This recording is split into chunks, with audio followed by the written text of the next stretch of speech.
Let's talk about the meaning of the moon in Pisces by examining the way that the symbolism of the moon interacts with the symbolism of Pisces. Now, it's hard to figure out the best way to express this fundamental resonance between the moon and Pisces, but why don't we just say that Pisces is shy and the moon is shy. So they are harmonious on this regard. And they're both shy as a result of them both being feminine.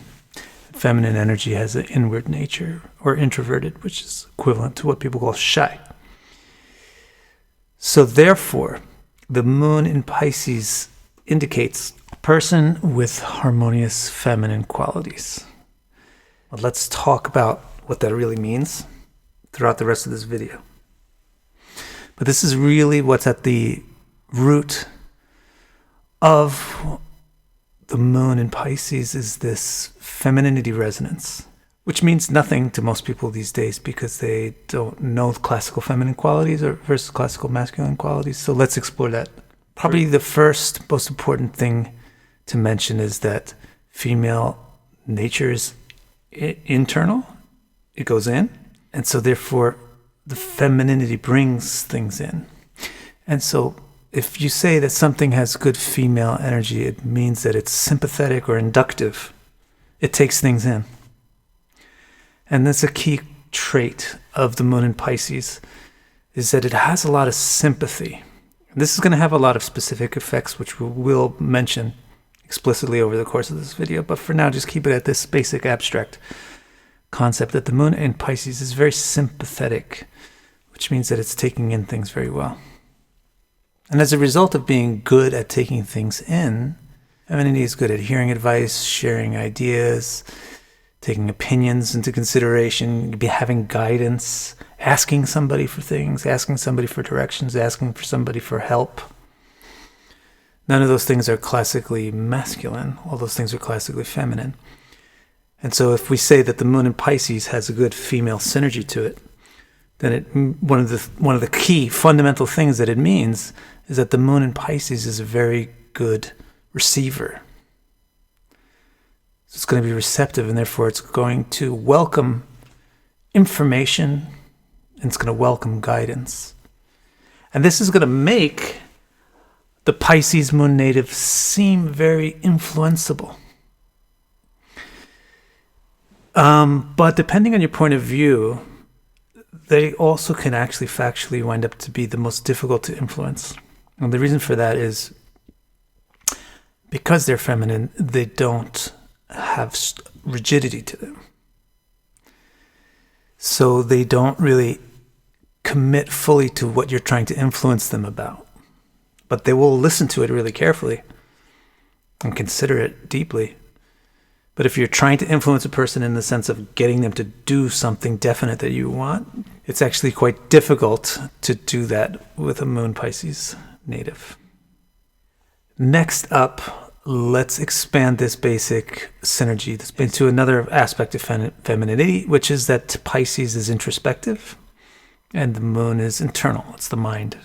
It's the inner self. So moon in Pisces signifies someone who's internally aware. They're deep. They're not superficial. They're not on the surface. They're deep. They're inside. Hence, Pisces is symbolized by fish. They're deep. The moon in Pisces is very attuned to mental things, to emotional things, to mindy things, because the moon is the mind. And so that's basically an expansion upon what we mean that the moon in Pisces is very sympathetic. It means they're very emotionally attuned. And this also gives us further clarification about what we mean about Pisces moon liking guidance. Because the Pisces is so introspective and education-oriented, research-oriented, the moon is very internalized. These people love to take in ideas and consider them. So I would describe a moon in Pisces native as like a sponge. They're a sponge for mental and intellectual things, so for emotions and for ideas. Another important synergy between the moon and Pisces is that Pisces is indecisive. It goes both ways. The fish swim in opposite directions. It's a dual sign. And the moon is indecisive. It fluctuates all the time. It's constantly changing. Now this is a synergy. So even if you want to say indecision is not necessarily a great quality, when you have a synergy or a harmony in the resonance between the planet and the sign on the topic of indecision, it turns out to be a native's blessing. Remember, harmonious synergies lead to blessings, and disharmonious resonances indicate our problems and our challenges. So think of fluctuation and indecision as an asset, and then you can understand the moon in Pisces. Moon Pisces people are intentionally careful. They're intelligently indecisive. These are the people who make statements like, the more we know, the more we find out we don't know. But they'll take it a step further and they'll say, that's why I'm not going to come out and say that I know anything, because I know that I'm not really sure about anything. So it's the level of intelligence that brings you not to conclusion, but to indecision. So that's the key thing about the moon in Pisces. It's an intentional or an intelligent, deliberate indecisiveness. And this causes them to appear slow or wishy-washy or non-committal to non-moon in Pisces natives. And the reason is that they are waiting. The verdict is still out. The jury is still out to the mind of a moon in Pisces individual.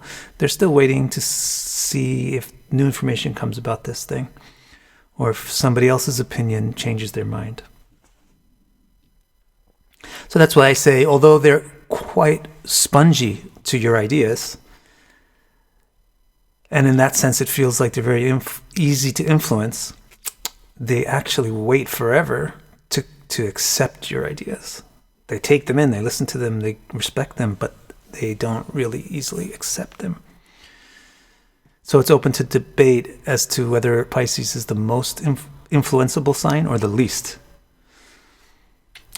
Finally, what I want to mention to you is one further clarification on this basic feminine harmony. Pisces is intuitive. It has to do with emotional, watery things. It's Jupiter in a water environment. So we have intuition and abstraction and dream as the nature of Pisces. And the moon is very harmonious with that because it's the mind.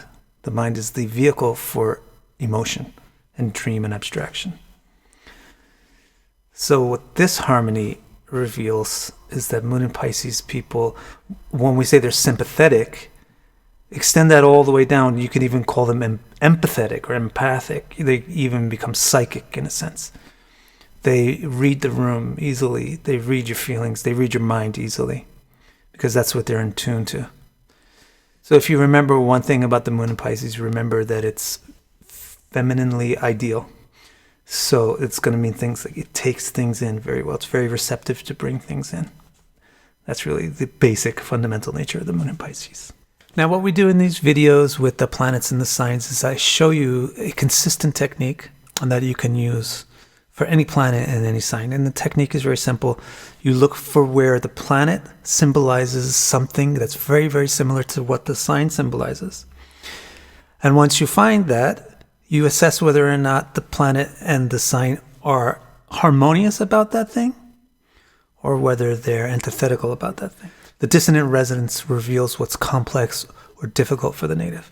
The harmonious resonance, on the other hand, indicates what's easy, what comes natural, what's an inherent strength for the native. What I'm teaching you really is the method of how to do astrological interpretation by going down into the engine of the symbolism and comparing the parts.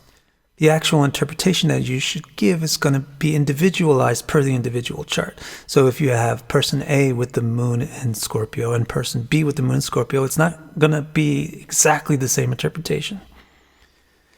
Because person B's moon might have an aspect from something and person A's moon doesn't, etc., etc., etc., etc., etc. But what I'm showing you in the videos is the backbone of what a planet in a sign symbolizes. And once you understand that backbone, you modify it based on the circumstances, the extraneous circumstances that are affecting an individual chart. So I hope you really like this system, not just this one video, but all the videos that we do on the planets and the signs. We'll do them all. And I hope you subscribe to the channel so you don't miss any of those. And I hope to see you around soon. Thank you.